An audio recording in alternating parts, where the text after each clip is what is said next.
उठी, सारासार विचार करा उठा उठी, नाम धरा कंठी विठोबाचे, तयाच्या चिंतने निरसेल संकट, तराल दुर्घट भव सिंधू, जन्मोनिया कुळी वाची निरसेल संकट, तराल दुर्घट भव सिंधू, तुका म्हणे कोटी कुळे ती पुनीत, तुका म्हणे कोटी कुळे ती पुनीत, भावे गाता गीत विठोबाचे, तयाच्या चिंतने निरसेल संकट, तराल दुर्घट भव सिंधू, पांडुरंगा करो प्रथम नमन, पांडुरंगा करो प्रथम नमन, पांडुरंगा करो प्रथम नमन, पांडुरंगा करो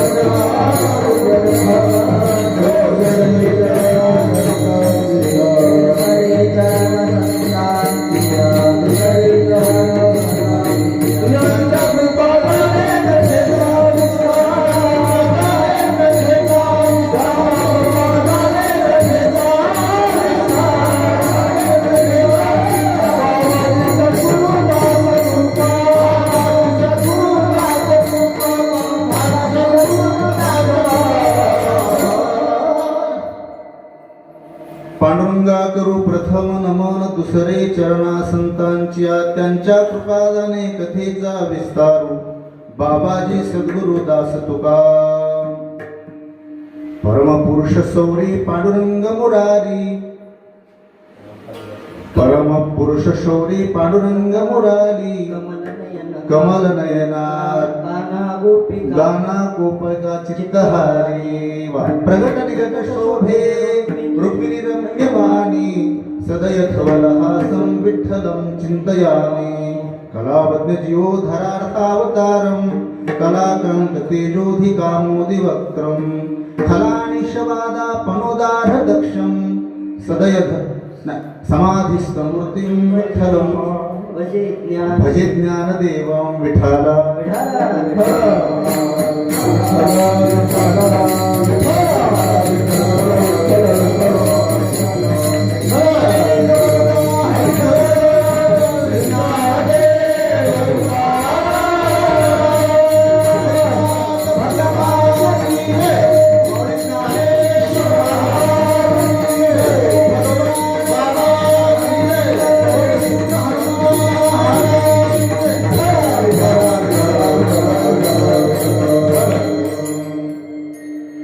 सारासार विचार करा उठा उठी, नाम धरा कंठी विठोबाचे, तयाच्या चिंतने निरसेल संकट, तराल दुर्घट भव सिंधू.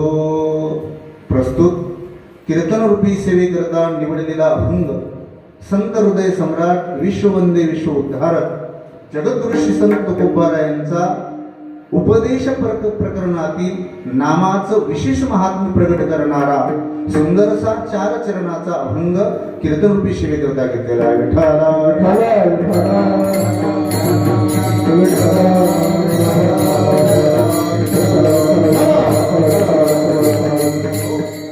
कीर्तन रूपी सेवेला सुरुवात प्रारंभ करण्यापूर्वी अल्पसा परिहार द्यायचा तो असा, आपल्या या हनुमानपूर औरंगापूर या गावामध्ये चालत असलेला हा अखंड हरिनाम सप्ताह, आता 9 दिवसीय कीर्तन महोत्सव असणारा, गेल्या वर्षी पण 9 दिवसीय होता, या वर्षी पण रामनवमी वगैरे आल्यामुळे 9 दिवसीय कीर्तन महोत्सव आहे. आणि या सप्ताहाचं हे 48वे वर्ष आणि त्यातील प्रथम दिवसाची कीर्तन रूपी सेवा हरिभक्तीपरायण श्रीधर महाराज लहाणे तसेच सर्व ग्रामस्थांच्या प्रेमास्तव माझ्याकडे मागील 2-3 वर्षापासून मला दिली जाते. परंतु त्याप्रमाणे आणि ह्या आपल्या सप्ताहाची सुरुवात देखील अतिशय पवित्र सुदिन अशा दिवशी आहे. कारण हिंदूंचं जे प्रथम नूतन वर्ष जे आहे गुढीपाडवा, त्या गुढीपाडव्याला शुद्ध चैत्र शुद्ध प्रतिपदेला या सप्ताहाचा काय प्रारंभ आहे. म्हणून दिवसही तसा पवित्र आणि हिंदूंच्या करता तर नूतन वर्ष प्रारंभ होणारा दिवस आहे. आणि त्या सप्ताहाची पहिल्या दिवसाची कीर्तन रूपी सेवा सर्व ग्रामस्थांच्या या सर्व गुणीजन टाळकरी मंडळी यामध्ये संतोष महाराज लहाणे असतील, ज्यांनी आता सुंदर चाल गायलेली आहे. केशव महाराज आहेत मधले, गोरख महाराज, उत्तरेश्वर महाराज, दशरथ महाराज देवकते लहाणे, विनय करी का ते, आणि विनय करी अशोक महाराज बघे हे सर्व, आणि इकडे नारायण महाराज असतील, आपले ऋषिकेश महाराज लहाणे दराडे आहेत, पाडळीचे भागवत महाराज आहे. ही सर्व समवयस्क असणारी मंडळी आहेत. तसेच श्रीधर महाराज लहान आहेत, मोठमोठी गुणीजन मंडळी जी की अभ्यासू आहेत. अशा सर्वांच्या समागत्य आहे की नाही, त्यांच्या या उपस्थितीमध्ये सगळ्यांच्या उपस्थितीत कीर्तनरूपी सेवा करण्याचा योग माझ्याकडे दिलेला आहे. तरी भगवान बाबा, भगवान पंढरीश परमात्मा ज्याप्रमाणे बुद्धी देतील त्याप्रमाणे उर्वरित जे काही आपला नियोजित वेळ आहे त्या वेळामध्ये या अभंगाचा चिंतन करण्याचा प्रयत्न राहील. विठ्ठला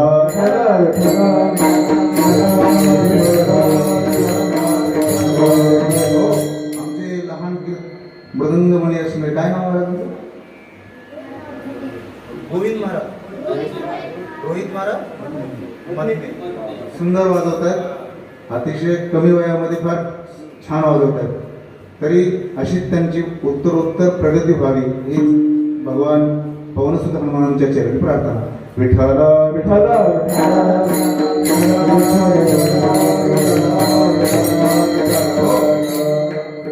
सारासार विचार करा उठा उठी, नाम धरा कंठी विठोबाचे. अभंग श्री संत तुकोबारायचा आहे, आणि या अभंगातून तुकोबाराय याचे यावत मनुष्य मात्राला उपदेश करतात की तुम्ही जन्माला आला आहात तर मग एक करा, सार आणि असार यांचा विचार असा दिरंगाईने करू नका. तो उठाउठी तात्काळ त्या विचार केला पाहिजे, आणि अशा तात्काळाने विचार करून त्याचं लगेच आचरण. नामधरा कंठी विठोबाचे. विचार केला, आपल्याला कळाला की लगेच नामचिंतन तुम्ही कंठामध्ये विठोबाचं धारण करा.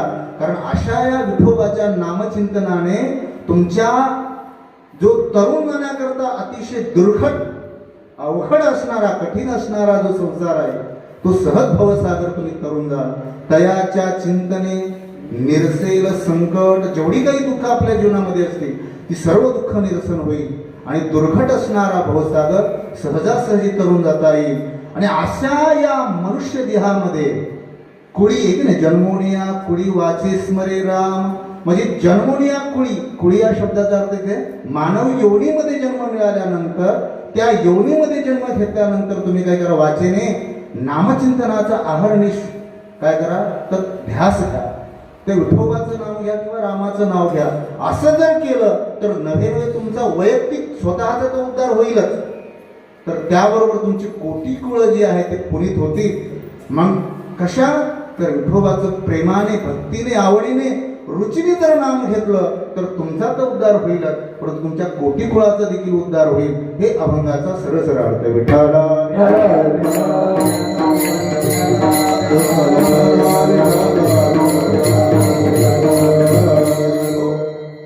अभंग सर्वांच्या परिचयाचा आहे. अनेक कीर्तनकारांच्या मुखामधून आपण हा अभंग श्रवण केलेला आहे. म्हणून अशा या अभंगामध्ये उपदेश करणारे कोण आहेत तर उपदेश करणारे जगद्गुरु श्री संत तुकोबाराय आहे. उपदेश कोणाला केला गेलाय तर उपदेश फक्त मानव मात्राला केला गेला आहे. इथे पशु पक्षी वगैरे यांना हा उपदेश नाही, तर मानवाकरिता हा उपदेश आहे. इथे जसा कोणत्याही ग्रंथ जर आपण पाहिला तर ग्रंथाचे 4 अनुबंध चतुष्टय असतात: अधिकारी, विषय, संबंध आणि प्रयोजन. तर या अभंगात अधिकारी कोण आहे तर अधिकारी जे ज्यांना नरदेह प्राप्त झाला अशी सर्व या विठोबाच्या नामचिंतन करण्याचे अधिकारी आहेत. उपदेशक जगद्गुरु तुकोबाराय आहे. बरं, याच्यामध्ये जो काही विषय आहे तो कोणता आहे तर विठोबाचं नामचिंतन करणं हा विषय आहे. त्याचं गुणगान करणं, त्याचं नामचिंतन करणं हा विषय.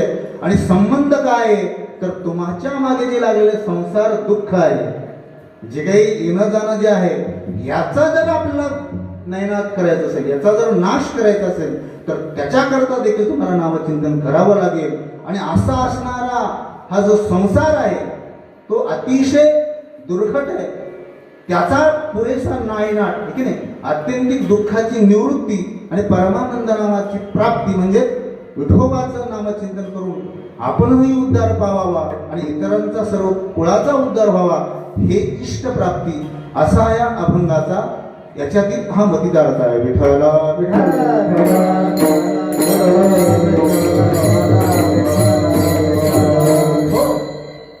मग या ठिकाणी सांगणारे तुकोबार आहे.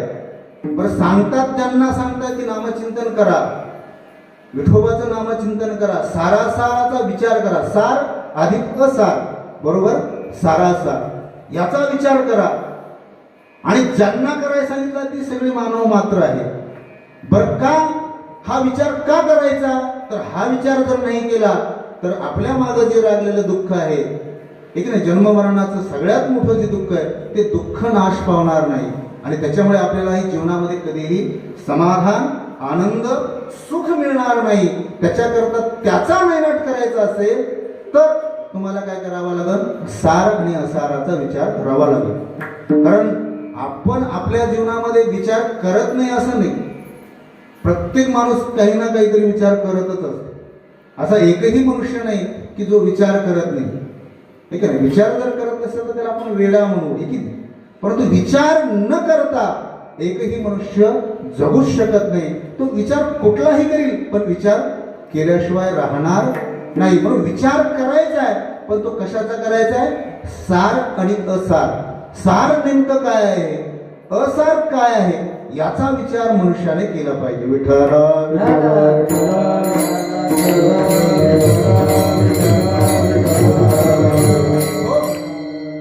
पण मनुष्यालाच का सांगितलं जातो विचार करा, विचार करा, विचार करा, ठीक आहे. तर कारण मनुष्यामध्ये ती काय आहे, योग्यता आहे विचार करण्याची. कारण इतर कोणत्याही योनीमध्ये विचार करण्याचं सामर्थ्य नाही, विचार करता येत नाही. का, कारण त्यांच्याकडे ते ज्ञानच नाही की नाही.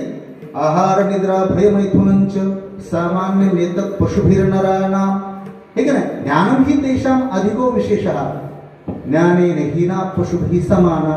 म्हणजे म्हणजे ज्ञान जे आहे की विचार करण्याचे जे सामर्थ्य तेच फक्त मनुष्य मात्रामध्ये अधिक आहे. बाकीच्या सर्व योनीमध्ये जी काही आहार निद्रा भय मैथुन ही जी समान असणारी गुणधर्म आहेत ती देखील मनुष्याच्या ठिकाणी समानच आहेत. फक्त ज्ञान, विचार, बुद्धी ही मनुष्याच्या ठिकाणी जास्त आहे. त्याच्यामुळे मनुष्यच विचार करू शकतो, दुसरे कोणी विचार करू शकत नाहीत. म्हणून तुकोबारायांनी संतांचं म्हणणं हे मनुष्याकरताच उपदेश आहे, मनुष्याला उपदेश केला जातो कारण ती योग्यता त्याच्या ठिकाणी आहे. विठ्ठल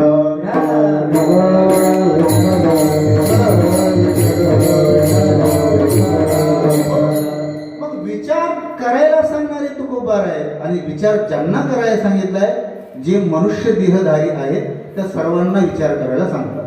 विचार का करायचा, जर विचार नाही केला, सार काय आहे आणि असार काय आहे याचा जर आपल्या जीवनामध्ये ताळमेळ बसला नाही तर आपण असाराला सार म्हणून मागे जाऊ आहे की. असाराच्या प्राप्तीमध्ये आज प्रत्येक मनुष्य वाहवताना दिसतो आहे की नाही, प्रत्येक त्याचाच संग्रह करताना आपल्याला दिसतोय. असाराला सार मानलं तर त्या असाराबरोबर जर सार गेलं तर आपलं सगळं जाईल, ठीक आहे, सारच जाईल. म्हणजे असार असणारी जी काही या भौतिक जगातील संपत्ती आहे, वस्तू आहेत, पदार्थ आहेत, त्यांचा जर संग्रह करत गेलो तर आपल्याला काय मिळणार आहे, असाराची प्राप्ती होणार आहे. ओके, सार म्हणजे नेमकं काय, ज्ञानोबारांनी फार सुंदर व्याख्या केली या सार शब्दाची. हरिपाठामध्येच फार सुंदर सांगितलंय, त्रिगुण सार निर्गुण हे सार, त्रिगुण हे सार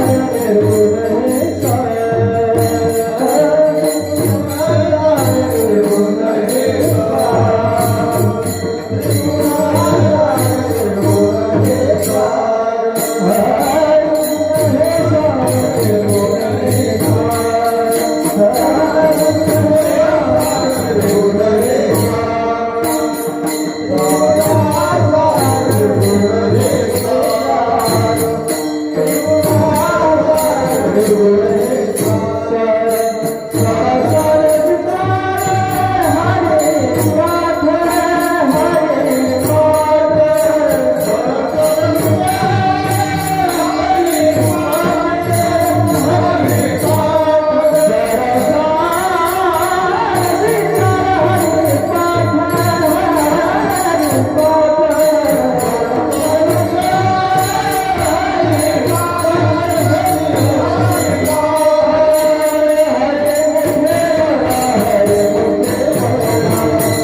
त्रिगुण असार निर्गुण हे सार, सारासार विचार हरिपाठ. ज्ञानोबराय म्हणतात त्रिगुणाने जे बनलेलं आहे ना हे सर्व जगत असार आहे, आणि निर्गुण असणारा जो परब्रह्म आहे, चैतन्य आहे, ब्रह्म आहे, ते मात्र काय आहे, या जगातलं सार आहे.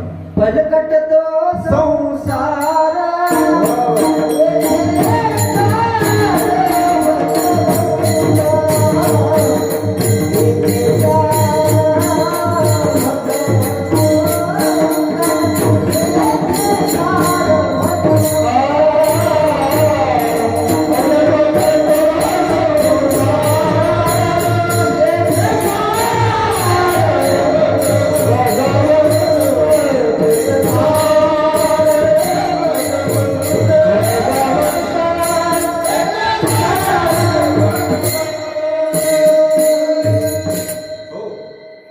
फलकट तो संसार येथे सार. भगवंत महाराजांनी सुंदर प्रमाण दिलं की फलकट तो संसार आणि येथे सार भगवंत. फक्त या मृत्यू लोकामध्ये किंवा या जन्माला आल्यानंतर जर सार काय तर फक्त तो देव आहे. येथे सार भगवंत. कारण ज्ञानोबाने एका ठिकाणी फार सुंदर म्हटलंय की भूस बीज एकवट उपनिता राहे घनवट उडे ते फलकट जाणवाले. म्हणजे ज्याच्या ठिकाणी आपण जर संशोधन करायला गेलो, त्याचं जर चिंतन करायला गेलो, त्याविषयी विचार करायला गेलो, तर विचार केल्यानंतर ज्याचा निराश होत नाही, ज्याचा जे नाहीसं होत नाही, जे संपत नाही, त्याला काय म्हणावं, सार म्हणावं. आणि विचार केल्यानंतर जे बाधित होतं, ज्याचं अस्तित्व संपतं, त्याला म्हणावं असार. तसं ही जी संत महात्मे तैसे विचारिता निरसले, जे प्रपंच सहजे सांडवले, मग तत्वता तत्व उरले ज्ञानियाशी. हे की नाही, त्याचा जर विचार करू गेली ही संत महात्मे, तर त्यांच्या दृष्टिक्षेपात आलं की प्रपंच मात्र सरला गेला, संपला गेला. परंतु येथे सार भगवंत तयात, हे की नाही, तत्वची उरले ज्ञानियाशी. तर ते तत्व ते कोणतं आहे, तर त्याला आपण ईश्वर म्हणू, देव म्हणू, प्रत्येकाच्या आवडीने त्याला नावं दिलेली आहेत. मग असं तत्व आपल्याला प्राप्त करणं, त्याच्या प्राप्तिकरता प्रयत्न करणं, ते कळणं, नेमकं जगामध्ये सार काय आहे. सार कळालं की असाराच्या मागे माणसं लागणार नाही. सारच कळत नाही, आयुष्य गेलं आहे की नाही. विद्यापीठामध्ये PhD झाले काय, MA झाले काय, नेट सेट झाले काय, परंतु जर सार कळालं नाही तर महाराज सगळं जाऊ शकते. सार नाही कळालं नाही, असाराला सार म्हटलं तर आयुष्य, एवढं सुंदर आयुष्य मिळलं ते देखील उद्ध्वस्त होऊ शकतं असाराच्या संग्रहामध्ये. विठ्ठला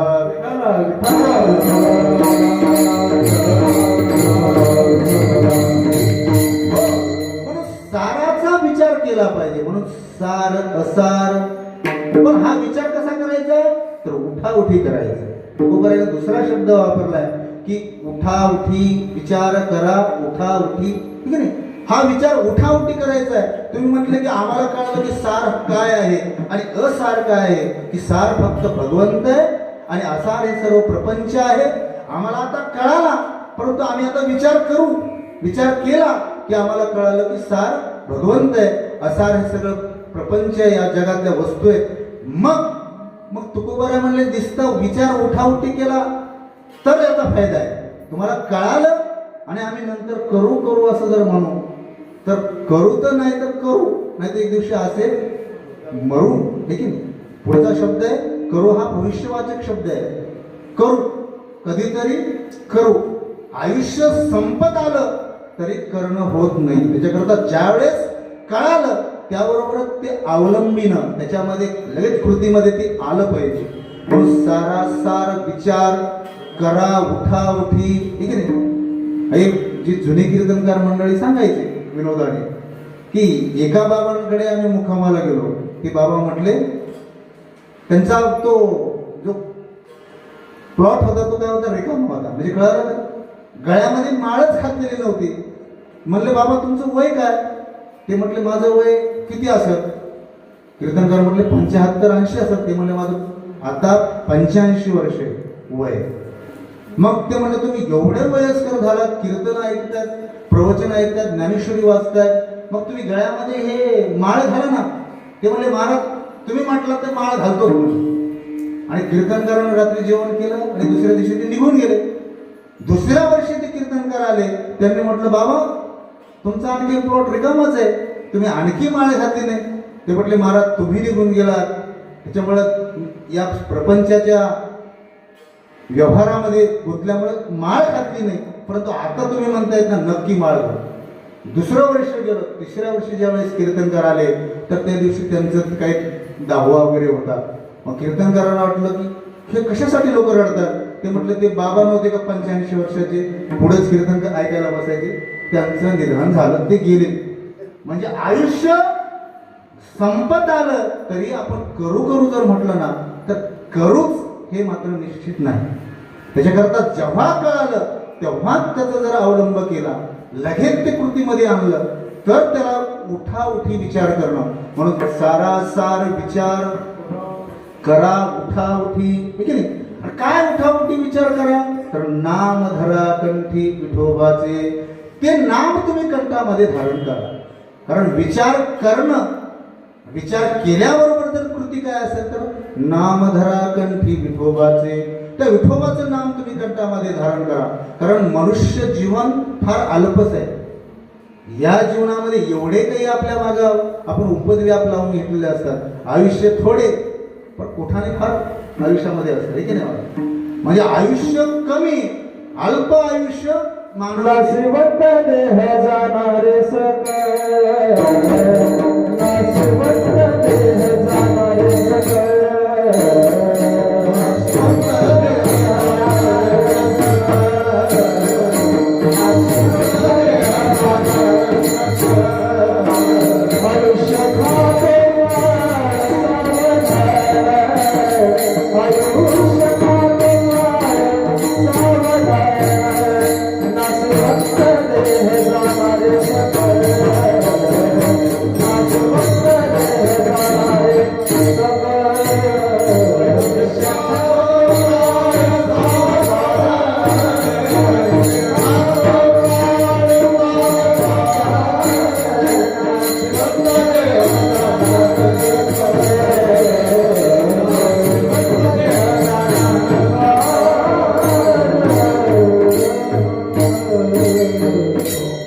नाशिवंत देह जाणार सकळ, आयुष्य खातो काळ सावधान. काय विचार उठावटी करायचा आहे तर नाशिवंत देह. आणि हा जाणार सकळ, हे जे काही आपण प्रपंचामध्ये गोळा करतो ना सगळी जाणारे आहे. म्हणून नाशिवंत देह आहे, त्याच्याकरता विचार हा तात्काळ केला पाहिजे. लागो उठाउठी विचार केला तरच या जीवनाचं महत्व आहे. नाहीतर अन्यथा उद्या करू तर आयुष्य निघून जात आहे. पहा काळ जपतशी महा स्वहिताचा घोरवा ध्यानी राहा श्री हरीच्या. म्हणजे सतत त्याचं नामचिंतन कंठामध्ये धारण केलं पाहिजे. कारण या मनुष्य देहाचा एवढा, कारण याचा विचार का करायचा आहे, कारण विचार तेव्हाच करावा लागतो की जेव्हा एकच जर रस्ता असेल चालण्याकरता आणि मनुष्य एखाद्या गावाला जायला निघाला तर त्याला विचारण्याची गरज पडेल का? नाही. तो त्याच्या दृष्टीने अपरिचयाचं गाव आहे, पण त्या गावामध्ये जाणं त्याच्यासाठी गरजेचं आहे. मग तो काय म्हणतो की ओ मौली, हनुमानपूर जे आहे त्याला जाण्यासाठी रस्ता कोणता आहे हो? तर त्या एका मनुष्याने सांगितलं तुम्ही डोळे झाकून जरी गेले ना तरी त्याच गावामध्ये पोहोचणार. म्हणजे डोळे झाकून जा याचा अर्थ डोळे झाकूनच जा असा शाब्दिक अर्थ नाही, तर याचा लाक्षणिक अर्थ आहे की तुम्ही डोळे झाकून जा, म्हणजे निर्धास्तपणे जरी चालत गेले तरी तुम्ही त्या गावामध्येच पोहोचाल. मग हा मनुष्य ज्यावेळेस निर्धास्तपणे चालू लागला, परंतु पुढे आल्यानंतर एकाच रस्त्यामधून 2 किंवा अनेक रस्ते जर फुटले तर मग त्याला विचार करावा लागेल की नाही की नेमका कोणता रस्ता औरंगपूरला किंवा हनुमानपूरला जातो, करावा लागेल की नाही विचार. तसं इतर जीवनीमध्ये एकच रस्ता आहे, तो म्हणजे भोक्तृत्व. फक्त आलेले भोग भोगणं, त्याला विचार करायची गरज नाही, भोगण्याकरता विचार करण्याची गरज नाही. तर कर्तृत्व जेव्हा असेल ना, निर्माण करायचं असेल त्यावेळेस मात्र विचार करणं आवश्यक आहे. विचारा वाचून न पवित्र समाधान, विचारा वाचून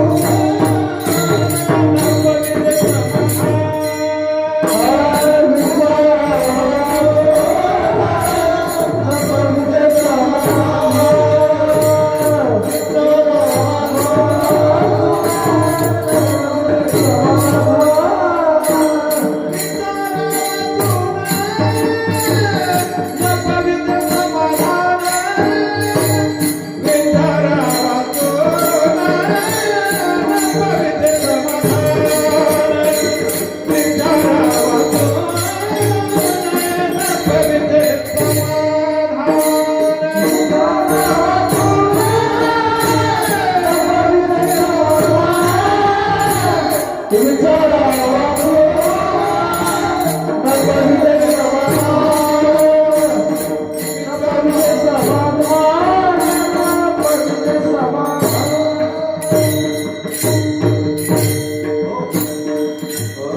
विचारा वाचून नपविजे समाधान. फार समर्पक प्रमाण दिलं महाराजांनी की विचार केल्याशिवाय समाधानाचं प्राप्ती होणार नाही. विचार न करता जर आपण जगण्याचा प्रयत्न केला तर दुःखच दुःख आपल्या जीवनामध्ये येत राहील. त्याकरता विचार फार महत्वाचा आहे. तसं मनुष्य जीवनामध्ये 2 मार्ग आहेत, एक सद्गतीचा मार्ग आहे आणि एक दुर्गती अधोगती म्हणा त्या अधोगतीचा मार्ग आहे. तसं मनुष्य इतर ज्या काही योनी आहेत त्या योनीमध्ये मात्र एकच मार्ग आहे, एकच रस्ता आहे, तो म्हणजे भोक्तृत्व, भोग भोगणे. आता एखादा बैल आहे, त्या बैलाला वाटलं की मला कडबा आवडत नाही, कडबा टाकला मालकाने, तर तो कडबा त्याला कडबाच खावा लागणार. तो म्हणला मला कडबा आवडत नाही, गवत आणा, तर गवत मिळणार नाही. त्याला भलेही जर आज वाटलं की झोपून राहावं, बैलाने ठरवलं झोपायचं, तर त्याला झोपू दिलं जाईल का बाबा? नाही. मालकाच्या मनात आलं उठ, मारून का व्हायला पण उठवणार आणि कामाला झुंपला जातो. तसं स्वातंत्र्य त्याच्या ठिकाणी नाही प्राणी मात्र जरी इतर योनीमध्ये फक्त भोगणं एवढंच त्यांच्याकडे काय आहे, स्वातंत्र्य आहे. म्हणून भोग भोगण्याकरता विचार करण्याची गरज नाही. परंतु मनुष्य जन्मामध्ये 2 मार्ग आहेत, एक अधोगतीचा मार्ग आहे आणि एक सद्गतीचा मार्ग आहे. मग आपल्याला 2 मार्ग आहेत, पण नेमकं कोणत्या मार्गाने जर चालत गेलो, कोणत्या मार्गाचा अवलंब केल्यानंतर आपल्याला आपलं कल्याण होईल याच्याकरता तरी विचार करावा लागेल की नाही, ठीक आहे. या मनुष्य देहाचा जर आपण विचार करू गेलो तर या देहाने काय प्राप्त करून घेता येतं, सगळं काही प्राप्त करून घेता महाराज. सगळं जगातलं जेवढं काय आहे तेवढं, आहे की नाही. या देहाने ना मनुष्य देहीचे ज्ञाने सच्चिदानंद पदवी घेणे, म्हणजे त्याने जर ठरवलं तर सच्चिदानंद स्वरूप होत आहे. मनुष्याने ठरवलं की मला मोक्ष प्राप्त करून घ्यायचा आहे, तर मोक्ष देखील नामाने प्राप्त करून घेत आहे. त्या नरदेहाने मोक्ष देखील मिळवत. हरी हरी हरी मंत्र हा शिवाचा, म्हणती जे वाचा तया मोक्ष. त्याने ठरवलं मोक्ष मिळवायचा आहे. त्याला वाटलं की उद्या मला इंद्रपद मिळवायचंय, तरी देखील इंद्रपद देखील मिळू शकतं, आहे की नाही. म्हणजे का शतपथ संपत्ती स्वर्गीची आहे. जर त्यांनी ठरवलं तर इंद्र बनता येतं. त्याने ठरवलं ब्रह्मदेव व्हायचंय, तरी तो ब्रह्मदेव होण्याचा मार्ग देखील त्या नरदेहातूनच जातो, ठीक आहे नाही. का शतैक जन्मा जो जन्मोनी ब्रह्मकर्मा करीतोची ब्रह्मा आनंद हे. त्याने ठरवलं ब्रह्मदेव व्हायचंय, ब्रह्मदेव होऊ शकतो. त्याने ठरवलं स्वतः भगवत स्वरूप व्हायचं आहे तरी होऊ शकतो. त्याने ठरवलं की चारी मुक्ती मला प्राप्त करायच्या, तर चारी मुक्तीचे मार्ग देखील, चारी मुक्तीचे तिकीट देखील या नरदेहातूनच जातात की नाही. वैकुंठ भुवनी घर केले सलोकता मुक्ती समीपता वैकुंठ आहे की नाही. लक्ष्मी वल्लभ तया जवळे, लक्ष्मी वल्लभ त्याच्या जवळ राहतो. स्वरूपता चतुर्भुज नर होऊन ठेले, आणि हरी हरी हरी मंत्र हा शिवाचा म्हणतीचे वाचा तया मोक्ष. सायुज्य मुक्ती ही देखील कशाने, त्या नरदेहानेच प्राप्त करून घेता येते. तुम्ही म्हणाला एवढं करता येतं, तुम्ही म्हणाला आम्हाला ते नरदेह, ते वैकुंठ स्वर्ग वगैरे काही नको, आम्हाला या मृत्यू लोकांमधलं राज्यपद मिळवायचं, तर ते देखील या नरदेहाने मिळवता येतं. जर आपण सकाम भक्ती केली आणि भगवंताचं पूजन वगैरे केलं तर ती भोग देखील आपल्याला प्राप्त होतात. म्हणून विठाला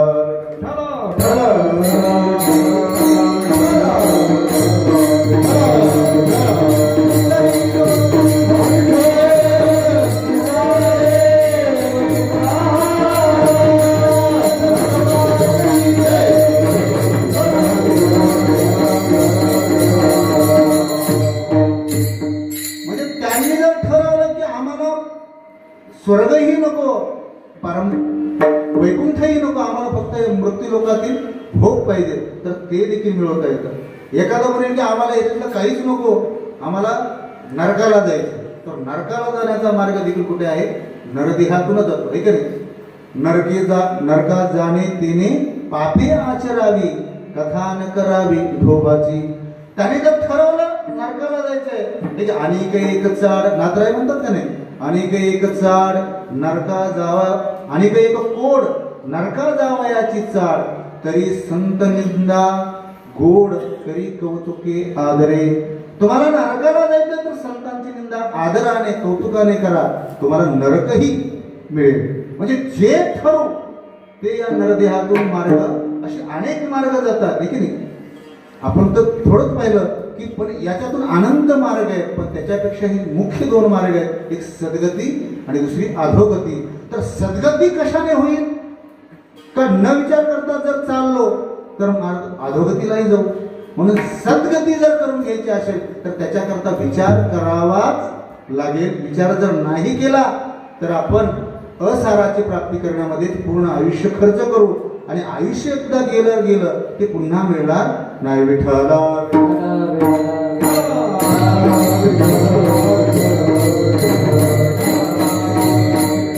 म्हणून मनुष्य जीवनामध्ये तुकोबारे सांगतात की विचार करा, सार आणि असार यांचा विचार करा, आणि असा विचार फक्त करण्याकरता थांबू नका, तर तो उठाउठी वेगाने करा, आणि तात्काळ सार असणारं जे नाम आहे ना ते कंठामध्ये धारणा. नाम धरा कंठी विठोबाचे. या जगामध्ये जर सगळे सार पदार्थांची जर यादी काढली तर सर्वश्रेष्ठ सर्वात उच्च स्थानी जर काय असेल तर ते भगवंताचं नाम आहे. सार सार सार विठोबा नाम तुझे सार.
म्हणून शुळपाणी जपत आहे वारंवार, आहे की नाही?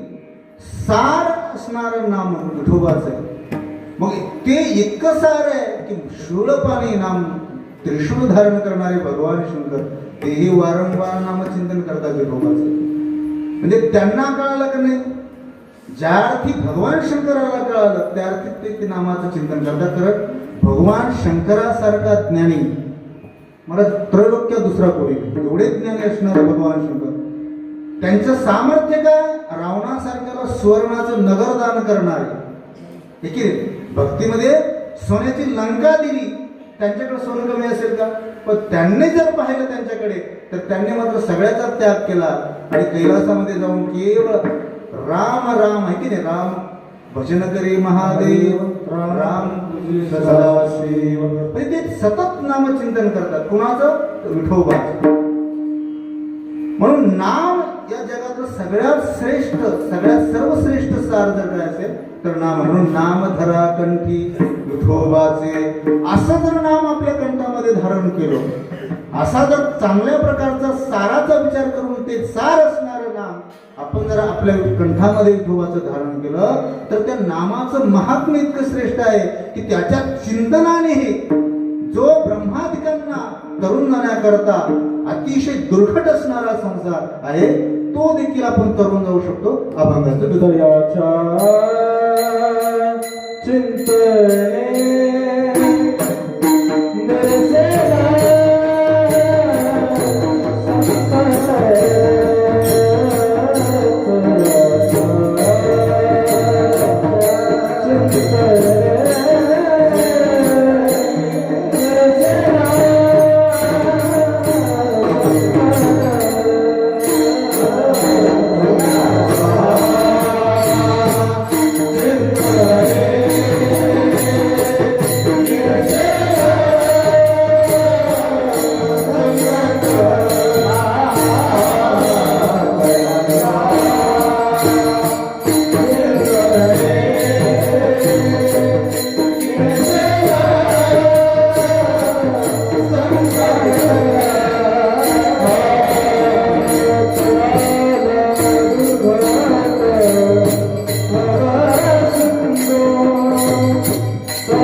चिंतने निर्सेल संकट तराल दुर्घट भव सिंधू. दुसऱ्या चरणामधून तुकोबाराय सांगतात की त्याचं जर चिंतन केलं, त्या नामाचं, विठोबाच्या नामाचं जर चिंतन केलं अथवा विठोबाचं जर चिंतन केलं तर अतिशय असणारा हा दुर्घट भवसागर भवसिंधू तो देखील तुम्ही तरुण जा.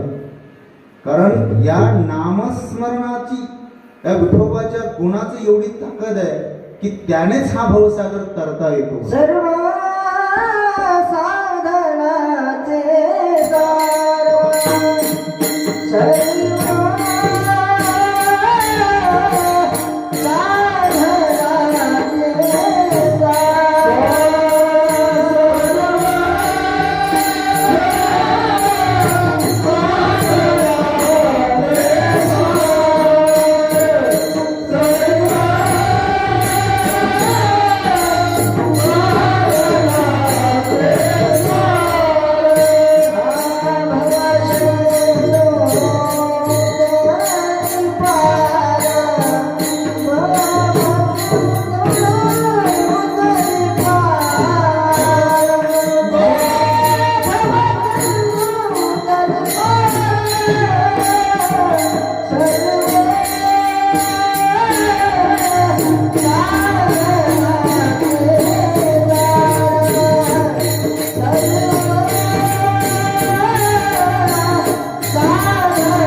सर्व साधनांचे सार भवसिंधू तरी पार. एवढी गुणीजन मंडळी असल्यानंतर मला वाटतं आपलं पूर्ण रात्र जरी कीर्तन केलं तरी तुमच्याकडून प्रमाण देण्याला एक कमी पडणार नाही. एवढी सुंदर गोड गळ्याची मंडळी. म्हणून सर्व साधनांचे सार तुकोबारा म्हणतात भवसिंधू उतरी पार. हे विठोबाचं जे नाम आहे ते सर्व साधनांचं सार आहे. जसं दुधाचं सार काय आहे, तूप आहे, तसं सगळी जी काही ईश्वर प्राप्तीची, देव प्राप्तीची साधना आहेत ना, त्या साधनांचा जर विचार केला तर त्यातील अंतिम सार काय आहे, ते नाम आहे. म्हणून असं जे नाम आहे त्याचं जर तुम्ही चिंतन केलं, तुकोबारामध्ये जर नामाचं चिंतन केलं तर तयाच्या चिंतने निरसेल संकट. कारण नाम असो किंवा कोणत्याही रूपाचं चिंतन केलं तर ते चिंतनाची एक शक्ती, ताकद आहे की चिंतने चिंतने तदरूपता.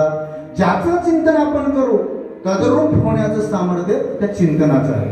तर इथे तर नाम आहे, मग नामाचं एवढं सामर्थ्य आहे की नामाचं चिंतन केलं तर ते नामच परब्रह्म स्वरूप असल्यामुळे, देव स्वरूप असल्यामुळे जो नामचिंतन करणार आहे तो देखील काय होईल, देव स्वरूप केल्याशिवाय राहणार नाही. म्हणून तयाच्या चिंतने निरसेल संकट आणि तराल दुर्घट भवसिंधू. दुर्घट म्हणजे तो तरुण जाण्याकरता अतिशय कठीण अवघड असणारा भवसिंधू. भवनाम होणे, ठीक आहे नाही, भू भवती धातू आहे, त्याचं भूतकाळवाचक धातू साधित विशेषण भव. आणि असं होणं, जाणं, जन्माला येणं, पुन्हा मरणं, पुन्हा उदयाला येणं, हे जे काय आहे ना त्याला काय म्हणतात भव. आणि भवसिंधू, भवसिंधू नाम संसार, जन्म मरणाला, पुन्हा येणं, पुन्हा मरणं, पुन्हा येणं, हे जे काही चक्र चालू आहे ते चक्र त्यालाच काय म्हणतात, संसार म्हणतात किंवा भवसिंधू म्हणतात, हे की नाही. अगा उपजणे आणि निमणे हे सातची जे का मानणे तो जीवलोक म्हणे संसार. असा असणारा हा संसार, याने तर आपल्याला सगळ्याला काय दिलेला आहे, वैताग दिलाय. खूप सगळ्यांना याने शिंदून ठेवलेलं आहे, याने एवढे त्रस्त केलेले प्रत्येक जीव. आपण त्याच्यातून सुटण्याकरताच हा नरदेह मिळाला, आहे की नाही. मग हा नरदेह मिळाला आणि त्या नरदेहाला नकळतच आपण असाराच्या प्राप्ती करता हा नरदेह अमूल्य किमतीचा, की ज्याची किंमतच या जगातल्या कोणत्याच पदार्थाने करू शकत नाही, असा असणारा मूल्यवान देह आपण काय असार असणाऱ्या पदार्थांच्या संग्रहामध्ये, त्याच्या साठवणीमध्ये आपण आयुष्य खर्च करतो. म्हणून असा असणारा हा अमूल्य मूल्यवान देह प्राप्त झाला तर त्याने जर त्या विठोबाचं चिंतन केलं ना तर ही जी काही जन्म मरणाचं चक्र आहे ना, भवसिंधू भवसमुद्र, तो सहज काय करता येईल, तरुण जाता येईल. तयाच्या चिंतने निरसेल संकट तराल दुर्घट भवसिंधू. अहो इतर संकट तर नष्ट होतील त्यात काय भाग नाही. भवसिंधू नाम समुद्र आहे की नाही, संसार रूपी एवढा मोठा ब्रह्मादिकाधिका ज्यांना तरुण जाता येत नाही असा असणारा संसार समुद्र तो देखील त्या विठोबाच्या नामाने सहज तरता येतो. हे म्हणून तयाच्या चिंतने निरसेल संकट तराल दुर्घट भवसिंधू. बघा असा असणारा हा जो नरदेह आहे ज्याच्यामध्ये हे सामर्थ्य आहे की ज्या नरदेहानं तुम्हाला मी अगोदर सांगितलं की काय काय मिळवू शकतो, काय प्राप्त करू शकतो, तर एवढा मूल्यवान नरदेह आपल्याला मिळाला. मग अशा नरदेहाची प्राप्ती झाल्यानंतर त्याने काय केलं पाहिजे, तर रात्रंदिवस त्या नाव विठोबाचं नामचिंतन केलं पाहिजे. हेच अभंगाच्या तिसऱ्या जन्मोनिया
जन्मोनिया कुळी वाचे स्मरे राम धरी आची नेम अहर्निशी.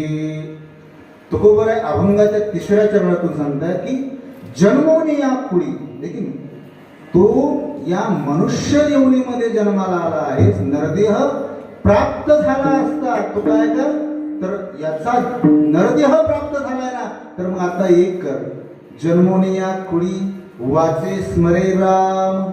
वाचेने काय कर, नामस्मरण कर. राम हे देखील विठोबाचंच ठीक आहे ना स्वरूप आहे. म्हणजे तू जन्माला मनुष्य जन्माला आला आहे तर या वाणीने काय कर, त्याचं नामचिंतन कर. आणि असं नामचिंतन फक्त श्री विठ्ठलाचे नाम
मंगळ निधी श्री विठ्ठलाचे नामाधी. प्रमाणात ते एकदम पुरेस आहे बरं का? एकदम परफेक्ट असं प्रमाण तुम्ही दिलेलं आहे. काय सकळ मंगळ निधी, सर्व मंगळ निधीमध्ये श्रेष्ठ असणार ते काय काय आहे तर विठोबाचं नाम. सकळ मंगळ निधी श्री विठ्ठलाचे नाम आधी. विठ्ठलाचं नाव अगोदर आपण काय केलं पाहिजे, चिंतन केलं पाहिजे. तर आहे की नाही, राम राम स्मरा आधी, लाहो करा गाठ घाला मूळ बंधी, सांडावा उगिया उपादे, लक्ष लावून रहा गोविंदी गाय, राम राम स्मरा आधी. म्हणजे राम राम स्मरा आधी, कधी कधी नाही बरं तर आधी आधी. कधीतरी नामचिंतन करणारी मंडळी आहेत, बहुत वगैरे भीती वाटते, कशाची तरी भीती वाटते म्हणून राम राम म्हणणारी पुष्कळ आहे. परंतु केवळ देवाकरताच रात्रंदिवस नामचिंतन करणारे फार दुर्मिळ. नामचिंतन करण्याचा संकल्प मनामध्ये उद्भवणं हे देखील फार मोठं भाग्याचं काम आहे. असं कुणाच्याही मुखामध्ये नाम बसत नाही. मला ठरवलं तरी नाही येत, त्याच्याकरता देखील पुण्य लागतं. अनेक जन्माचं तिळे तिळे पुण्य साचा पडे, ठीक आहे. म्हणजे अनेक जन्माचं पुण्य तुमच्याकडे असेल तर नामचिंतन बहुत सुकृताचे जणी मन विठ्ठली आवडी, मन विठ्ठली आवडी, मन विठ्ठली आवडी. बहुत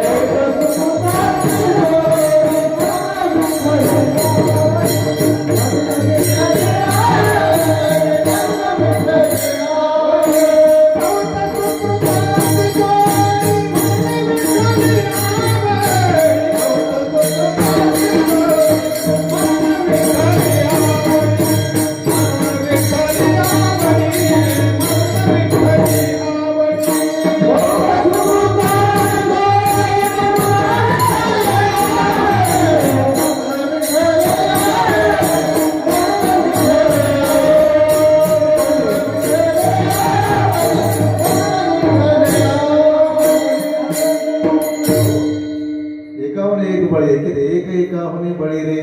मग असे प्रमाण आहे की नाही. बहुत सुकृतांची जोडी, सर्वांच्या पाठामधील हा अभंग आहे. असा एकही मनुष्य नसेल की त्याने अभंग ऐकला नसावा, खेड्यात राहणारे तरी किंवा की. म्हणून बहुत सुकृतांची जोडी, अनेक जन्मांचं सुकृत जर जोडलेलं असेल तरच विठ्ठलाविषयी आवड निर्माण होते. म्हणून विठ्ठली आवडी. ज्ञानोबरांनी फार सुंदर वर्णन केलं की एकदा जर या मुखामध्ये नामचिंतन यावं असं वाटत असेल तर त्याला अनंत जन्मीचं पुण्य लाभतं. मला जयाचिया वाचे पुढा भोजे, अखंड नाम नाचत असे माझे, जे जन्म सहस्री ओळखीचे, एक वेळ मुखाशी आवया. हजार जन्माचं पुण्य जर संपादन केलं तर एकदा मुखामध्ये नाम येतं. एवढं दुर्मिळ नाम आणि त्याचाच जर छंद लागला म्हणजे अनंत जन्मातलं, करोडो जन्मातलं पुण्य असेल.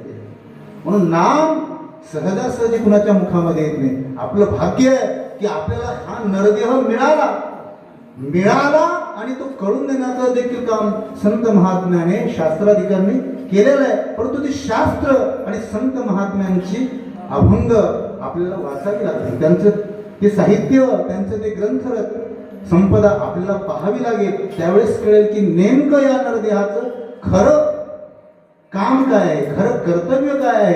तर ते देव दिला देहा भजना देवता, देव दिला देहा भजना देवता, तुला झाला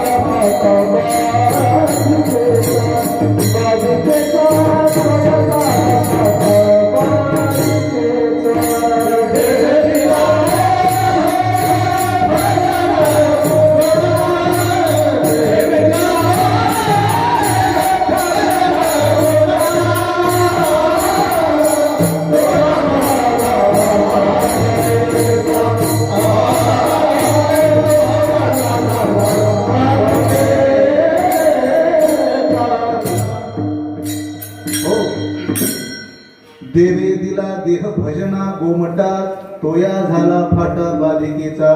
देवाने देह दिला भजना करता, पण आताची माणसं मला तर भजना करता वापरत नाही, तो भोजना करता वापरण्याचं ठीक आहे प्रघात आहे. आज सर्व काही भोजना करता चाललंय. सर्व काही उपद्व्याप जेवढे काही कष्ट भोगले जातात ते फक्त पोटा करताच माणसं आज कष्ट करत आहेत. परंतु नरदेह याची निर्मितीच देवाच्या भजना करता त्या ईश्वर परमात्म्याने केलेली आहे. ठीक आहे ना. एकोहम बहुश्याम ठीक आहे. एक असणारा हा परमात्मा तोच अनेक रूपाने नटला आणि त्याला समाधान मिळालं नाही. त्यांनी तेव्हा ही मनुष्य निर्माण केली. म्हणून हा देह भजना करता देवाने दिला, तर तो भोजना करता जर आपण वापरत असो तर मग तो कळाला की न कळाला? कळाला नाही असंच म्हणावं लागतं. विठ्ठला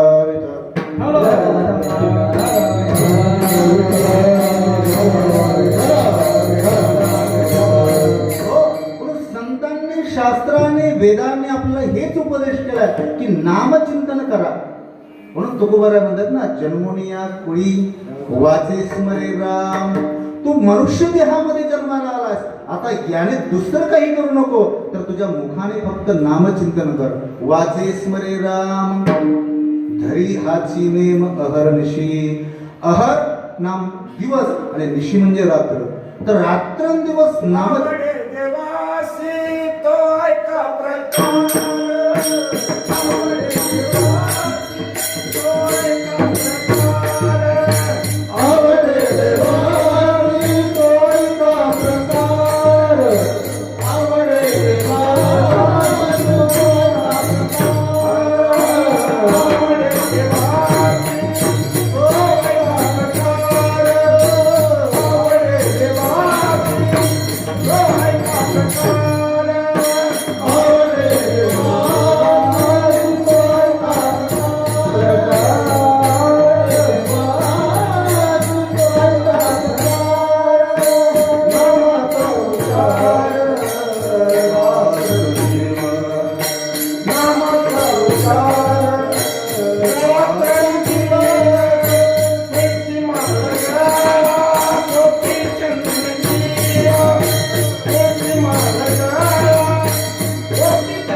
आवडे देवाशी तो ऐका प्रकार नामाचा उच्चार रात्रंदिवस.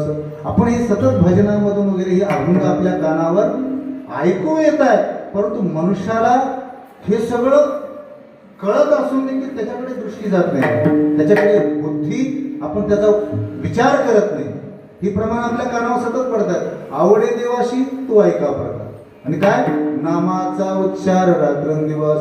देवाला जर जगात कोण आवडत असेल ना तर नामचिंतन का नामचिंतन करणारा इतकं जगात कोणच आवडत नाही. त्याची पत्नीही आवडत नाही त्याला, त्याचं वैकुंठही आवडत नाही, त्याचं क्षीरसागर देखील त्याला आवडत नाही. एवढं नामचिंतन करणारा देवाला आवडतो.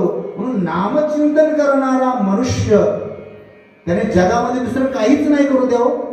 अन्नदान करण्याची गरज नाही, देवाच्या दर्शनाला जाण्याची गरज नाही. तो देवा परम पूज्य जटी. याचा असं ज्याचं नामचिंतन करण्याचा ज्याचा नियम आहे तो जगामध्ये सगळ्यात परम पूज्य आहे. कोणाला? देवाला. देवाचा तो आवडता होतो. म्हणून जन्मोनिया कुळी वाचे स्मरे राम धरे आची नेम अहर्निशी. असा नेम धारण कर.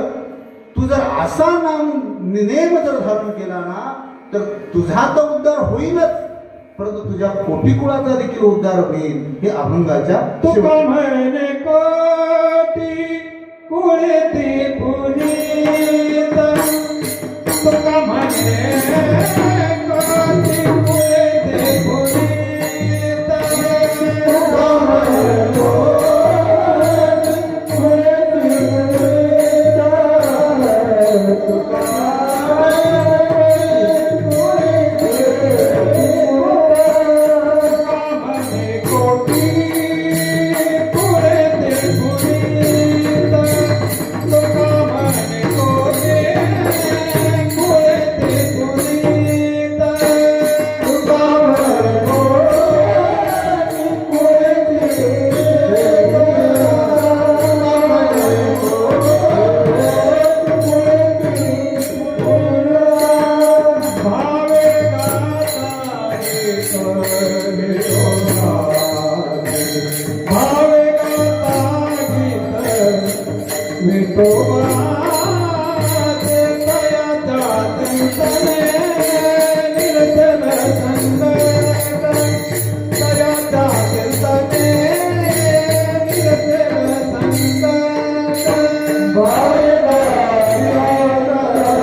तुका म्हणे कोटी कुळेती पुनीत तुका म्हणे कोटी कुळेती पुनीत भावे गाता गीत विठोबाचे.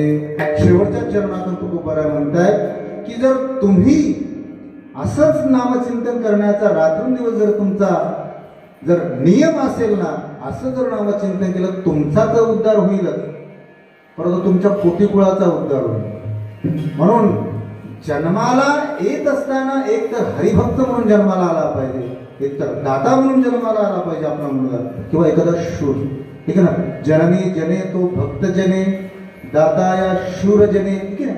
म्हणजे जन्माला अशी मुलं घालावीत की जे देशभक्ती करणारी असली पाहिजे, एक तर दानशूर असली पाहिजेत आणि एक तर भक्त असले पाहिजे. तीनच मुलं जन्माला आली घातली पाहिजेत आणि ते प्रयत्नपूर्वक घातले की नाही. ऐसा जने तो भक्त म्हणजे असा पुत्र पैदा केला त्या कोणी तर बळीराजाच्या आईने. हे की ऐसा पुत्र पैदा किया प्रभू पसारे हा. म्हणजे एवढा पुत्र दानशूर बनवला की देवाने देखील त्याच्याकडे भिक्षा मागावी एवढं सामर्थ्य त्या बळीराजाचं झालं.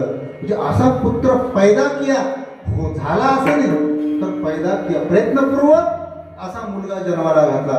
म्हणून धन्य त्यासी माय प्रसवली ओ धन्य त्यासी माय प्रसवली धन्य त्यासी माय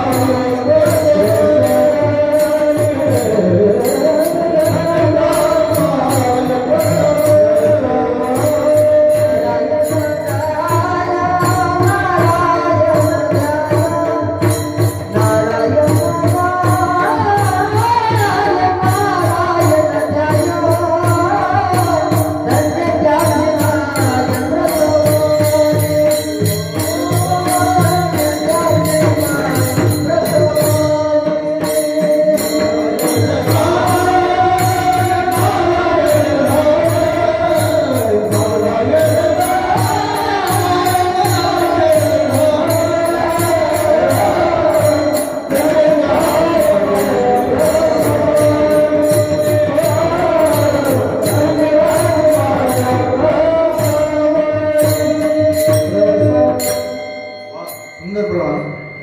नारायण गाय नारायण ध्याय धन्य त्याची माय प्रसवली. जो नारायणालाच गातो, नारायणाचं ध्यान करतो, चिंतन करतो, असा जो कोणी असेल तर त्याच्या आईने खऱ्या अर्थाने जे काही तिला प्रसवणं म्हणतात ना, जन्म देणं, त्या आईचा खरा जन्म देण्याचं सार्थक झालं. अशा मुलाला जन्म दिल्यानंतर ती आई धन्य होते की नाही. म्हणे धन्य जियेची खुशी ज्ञानदेव जन्म देणं. ज्ञानोबारायासारख्यांना जन्म देणं त्या आईची कुश पवित्र होणं. तसं तुकोबाराय म्हणतात की असा भगवत भक्त आपल्या स्वतःचा तर उद्धार करूनच घेतो, पण त्याच्या कोटी कुळाचा उद्धार करण्याचं सामर्थ्य त्याच्यामध्ये येतं. ते फक्त विठोबाचं नामचिंतन केल्यानंतर कसं तर भावे गाता गीत विठोबाचे. विठोबाचं भावपूर्वक नाम रुचीने आवडीने प्रेमाने जर नामचिंतन केलं तर त्या भक्ताचं स्वतःचं तर कल्याण होणारच, पण त्याच्या अनेक कोटी कुळाचा देखील उद्धार फक्त नामचिंतनाने होऊ शकतो. प्रसवली तुया कुळीचा उद्धार प्रसवली तुया कुळीचा उद्धार प्रसवली तुया कुळीचा उद्धार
तो तारी निर्धार नामा म्हणे. प्रसवले तया कुळीचा उद्धार तो तारी निर्धार नामा म्हणे. हे की नाही? नामदेवराय सांगतात की अशी आई ज्यावेळेस प्रसवली ना तर खऱ्या अर्थाने त्या कुळाचा उद्धार आहे.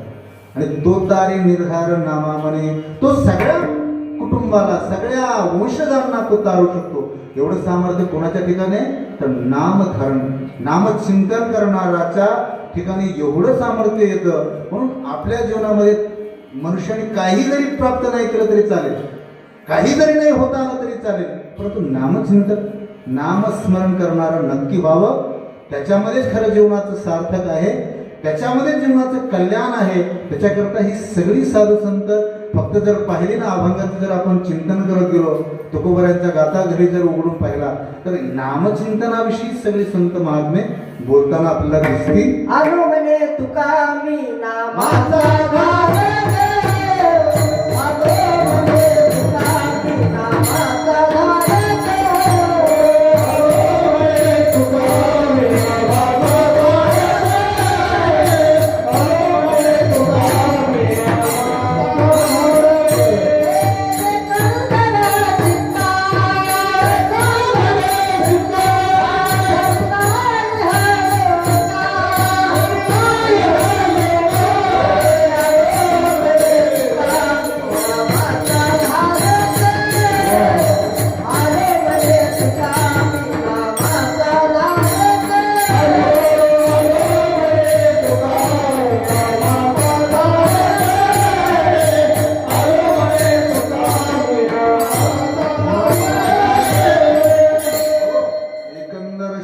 पाठविला इह लोका आलो म्हणे तुका मी नामाचा धारक.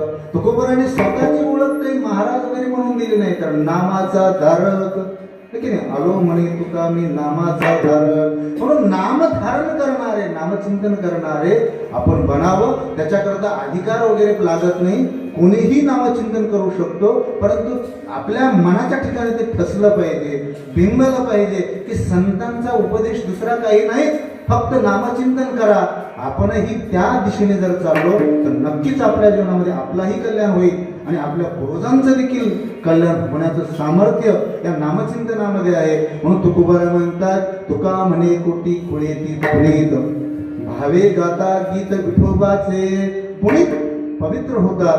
म्हणून असं नामचिंतन आपल्याही जीवनामध्ये करण्याचा नियम, रात्रंदिवस नामचिंतन करण्याचा, कुठल्याही दशेमध्ये नामचिंतन करण्याला प्रतिबंध नाही. म्हणून नामचिंतन करा आणि आपलंही जीवनाचं कल्याण करून आपल्याही पूर्वजांचा उद्धार करण्याचं पवित्र असं काम तुम्ही करू शकता. म्हणून कीर्तन ऐकण्याचा एकच एवढंच लक्षात ठेवा की नामचिंतनाशिवाय दुसरं काही करायचं नाही. ठाला विठ्ठल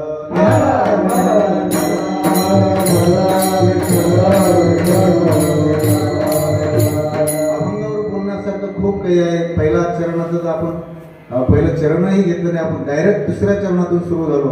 परंतु असं असणारं सार आणि असार असणारं जे काही जगामध्ये आहे त्यातील सार फक्त नाम आहे आणि ते विठोबाचं नाम तुम्ही कंठामध्ये तात्काळ लगबगीने अतिशय वेगाने ते कंठामध्ये धारण करा. निश्चित तुमचंही कल्याण होईल आणि तुमच्या पूर्वजांचंही कल्याण होईल. असा हा सुंदर उपदेश करणारा जगद्गुरु तुकोबाऱ्यांचा अभंग आहे. तर या अभंगावर माझ्या यथार्थ बुद्धीने जशी गुरुवर्यांनी बुद्धी दिली, संतांची कृपेने मारुतीरायांनी कृपा केली त्याप्रमाणे बोलण्याचा माझा प्रयत्न राहिला. तरी झालेली ही कीर्तनरूपी सेवा, कारण वेळही झालेला आहे, तरी भगवान श्री पवनसुत हनुमानांच्या चरणी आणि तुम्हा सर्व श्रोतू वर्गाच्या चरण हे समर्पित करून इथेच कीर्तनरूपी सेवेला पूर्ण करा. ज्ञानेश्वर माऊली महाराज माऊली ज्ञानेश्वर माऊली महाराज माऊली ज्ञानेश्वर माऊली महाराज माऊली